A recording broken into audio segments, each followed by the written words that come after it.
back, students. In the previous video we discussed the methods of preparation of aldehydes and ketones and the physical properties of aldehydes and ketones. And in this video we'll start with the chemical properties of aldehydes and ketones. The chemical properties of aldehydes and ketones are due to the presence of carbonyl group in them. This is known as carbonyl group. And because of this carbonyl group, aldehydes and ketones are highly reactive compounds. So let's see which type of chemical reactions they give. The most important type of chemical reaction which they show is nucleophilic addition reaction.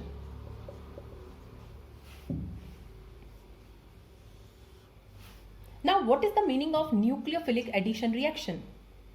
Addition reaction means this pi bond will break. Now this is carbonyl carbon. Double bond is there. So one bond is sigma and one bond is pi. So this pi bond will break and there will be addition. Then what is the meaning of nucleophilic addition? Nucleophilic addition means first nucleophile will attack and then the electrophile. So first we'll discuss the mechanism of this nucleophilic addition and afterwards we'll take some examples. This is carbonyl group. Now the carbon atom here is sp2 hybridized because this carbon atom is making 3 sigma bonds here.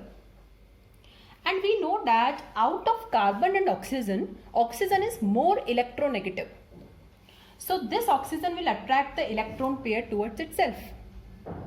Because of this, it will acquire del plus sign and it will acquire del minus. So what we conclude from this? Now the bond has become polar because of the electronegativity difference. Now what happens in nucleophilic addition? First nucleophile attacks. So suppose this is my nucleophile Z minus. Nucleophile can be any. It can be OH minus, it can be CN minus. So in nucleophilic addition, first your nucleophile will attack. This step is slow. And what will happen? This pi bond will break like this.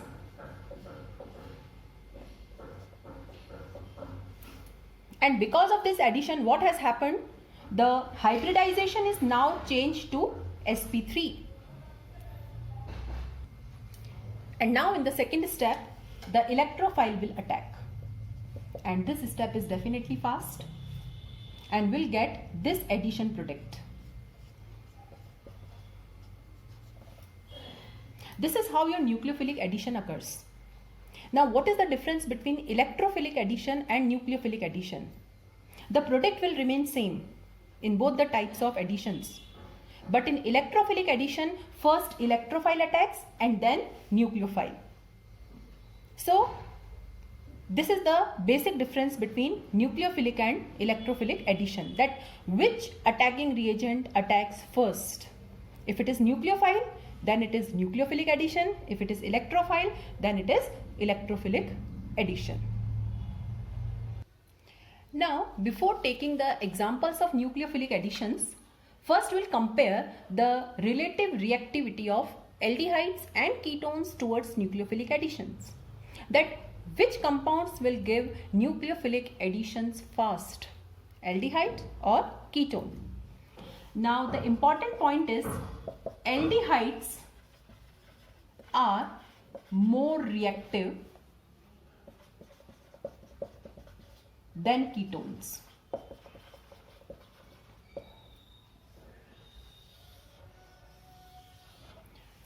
Now what is the reason behind this? Why aldehydes are more reactive than ketones? So we have two factors which will explain this, and the first factor is inductive effect. Now what is inductive effect? Suppose I am having one aldehyde and one ketone. So suppose this is my aldehyde. Now this is 2-carbon aldehyde, that is ethanol, and this is my ketone. This is my first ketone, that is propanol.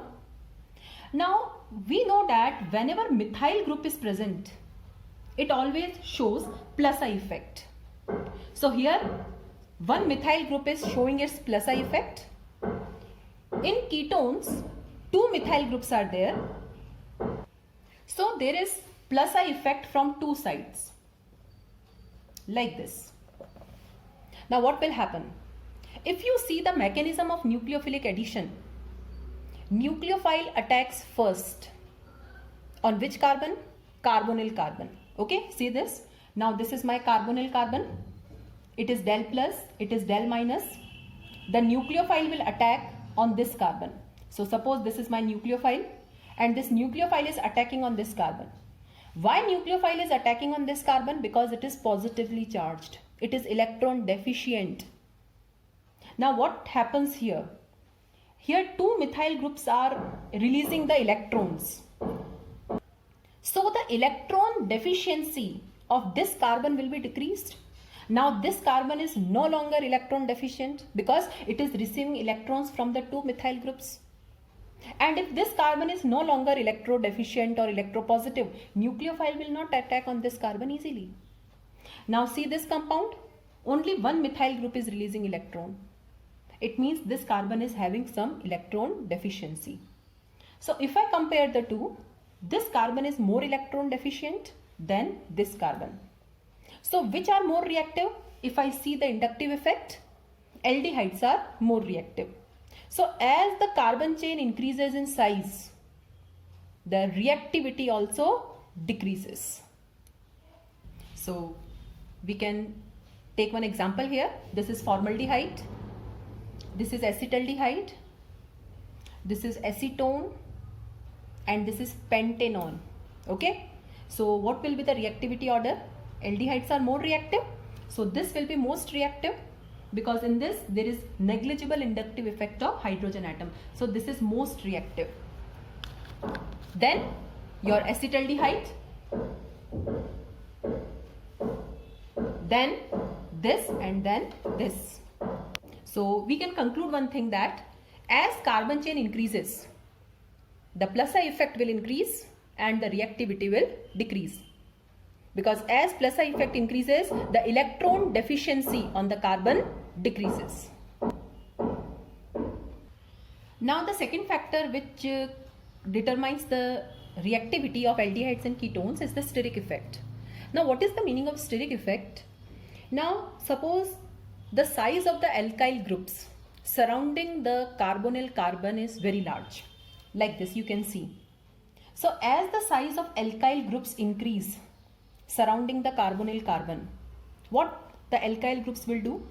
They will provide hindrance to the attack of nucleophile.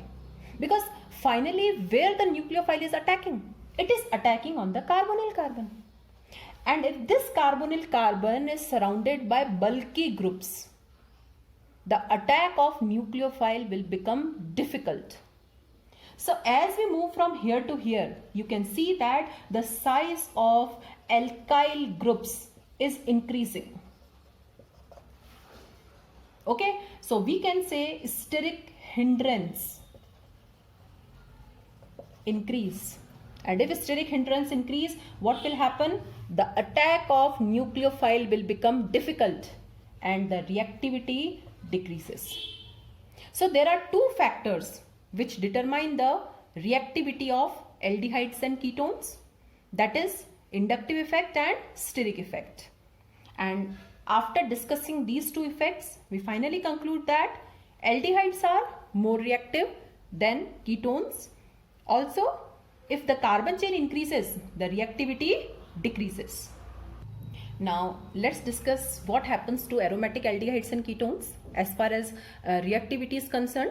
So I am taking the example of benzaldehyde. Now benzaldehyde means it will show resonance, and definitely it is minus R effect. You can see like this. So if I make the resonating structures, I am not making all the resonating structures, I am just making the first one because it will be clear from the first one only. Now what you can see that now this carbon is no longer positive. The positive charge now appears on the benzene ring. So now you can tell whether the nucleophile will attack on the carbon atom. No. The electron deficiency of carbon is decreased. So aromatic aldehydes and ketones are less reactive than aliphatic ones. Okay, so as compared to their aliphatic counterparts, aromatic compounds are less reactive towards nucleophilic addition reaction. Why? Because of resonance, the electron deficiency on the carbonyl carbon is reduced.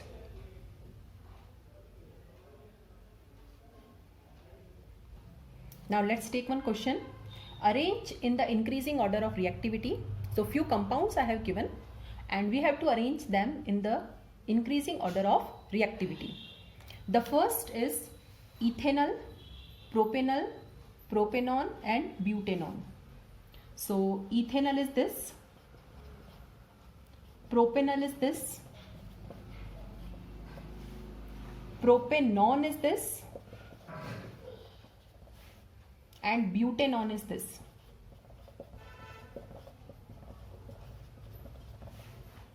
So if it is A, it is B, it is C and it is D. So what will be the order? Now increasing order means D will be least reactive, then your C, then your B and lastly A. So this is the answer of first question. Now the second is benzaldehyde is this, para-toluidine. Toluidine means methyl group is present at para position. Para-nitrobenzaldehyde is this and last is acetophenone. Now we have to arrange them in the increasing order. So definitely ketone is less reactive. So D will be coming first. Now let's see these two compounds. This is methyl group. It is having plus I effect. Okay, it is electron releasing and nitro is electron withdrawing. So what will happen? What this methyl group will do? It will donate electron to the benzene ring and finally benzene will provide electron to the carbon. So if I compare these two, the electron deficiency of this carbon will be less as compared to this because here nitro is withdrawing electron. Okay, so ultimately this carbon will become more positive. So here the reactivity will increase because the positive charge on the carbon is increasing. So if I compare these two, first will be B, then your A and lastly your C, because if you compare these two, the reactivity of this compound is more. So if electron releasing group is present on the aromatic compounds, the reactivity decreases, and if electron withdrawing group is present, the reactivity increases. Now let's discuss the examples of nucleophilic additions, and the first is addition of HCN. Now HCN is known as hydrogen cyanide.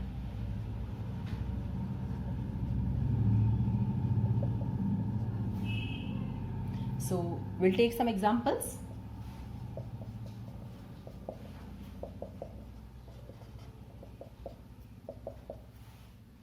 Now this is plus, this is minus, and this is plus, this is minus. So directly I am writing the product. So addition will be like this.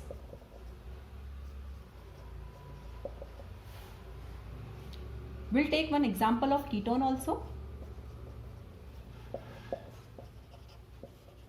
Plus, minus, plus, minus.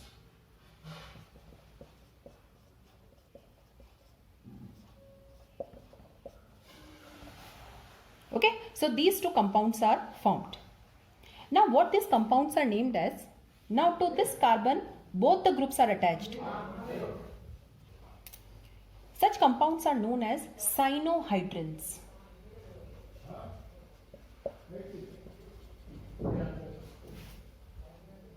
For example, if it is acetaldehyde, this is acetaldehyde cyanohydrin. This is acetone, so this is acetone cyanohydrins. Cyanohydrins is not the IUPAC name, it is a class of compounds, and these cyanohydrins are very useful compounds also. Okay, why? Let's see. Now this is my acetaldehyde cyanohydrin. Okay,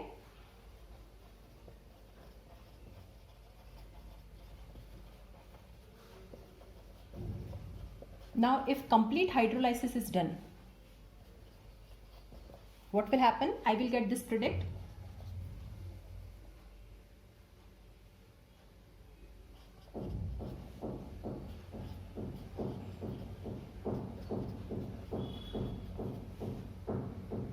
And here OH and COH are on the same carbon atom.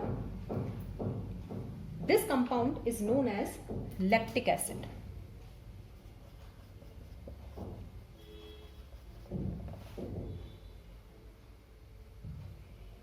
So with the help of this cyanohydrin, we can prepare important compounds also. Okay, if reduction is done, then this CN group will be changed to CH2NH2. So another compound is formed. The second is addition of NaHSO3, and this NaHSO3 is known as sodium bisulfite or sodium hydrogen sulfite. Now one example I am taking here. Now this is NaHSO3. This is plus, this is minus. This is plus and this entire is minus. Now addition will occur. So CH3, CH, here ONA, and here like this. This is the addition product. Directly I am adding. Now what happens in this compound that is formed? This is an addition product. A rearrangement occurs internal. This H will come here and this Na will come here. So finally you will get this product.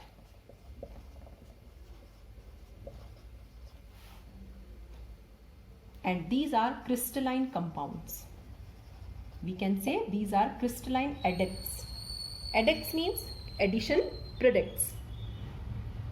So when sodium bisulfite is added to the solution of aldehydes or ketones, we get crystalline compounds. It means this reaction can be useful to us. How? This reaction can be used for the separation of carbonyl compounds from the non-carbonyl ones. Suppose by mistake any other compound is mixed with the aldehyde or ketone, then what we'll do? We'll add sodium bisulfite to that solution. Whatever aldehyde is present in that container, that aldehyde will combine with this sodium bisulfite and form this addition product. And the non-carbonyl compound will remain as it is. So this method we can use for separation and purification of carbonyl compounds. This reaction is given by both aldehydes and ketones. Now next addition is addition of Grignard reagent. So let's take the examples one by one. So suppose if I am having formaldehyde,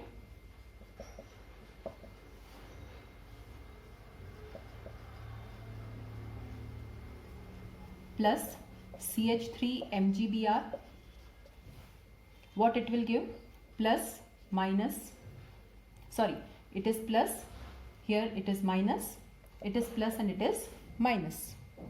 So what I will get? First I will get an intermediate like this.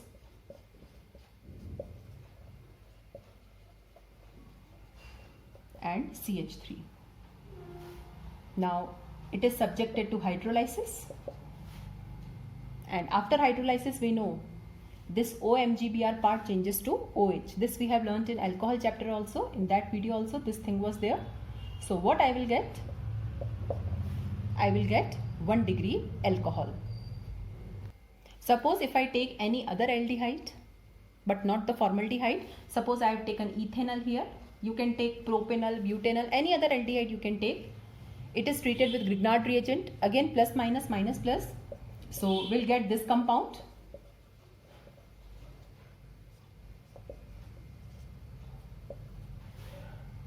and if it is subjected to hydrolysis, OMGBr part is replaced by OH. So what I will get? I will get secondary alcohol. And suppose if I take any ketone here, suppose I have taken propanol, so addition will occur like this.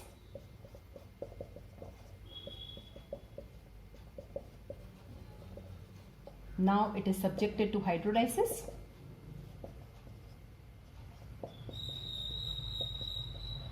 And what I will get? I will get 3-degree alcohol. It means aldehydes and ketones can be used to prepare primary, secondary and tertiary alcohols. And the next addition is addition of alcohol. So we see how alcohols can be added to aldehydes as well as ketones. So first I am taking aldehyde. You can take any alcohol, you can take methanol, ethanol. Suppose I am taking methanol here. This reaction is reversible and it occurs in the presence of dry HCl gas. Now what is the use of dry HCl gas? That we'll see here. Now this is plus and this is minus. And here it is plus and it is minus. This OCH3 part is minus. Now these two will be added together like this.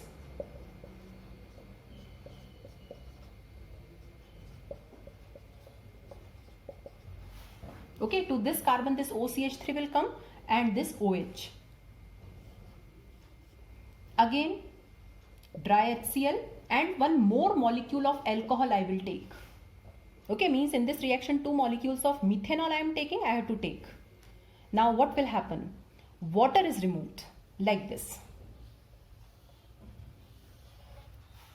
And I will get this compound. These compounds are known as acetals. Now what are acetals? These are a class of compound that is the addition product of aldehyde and alcohol.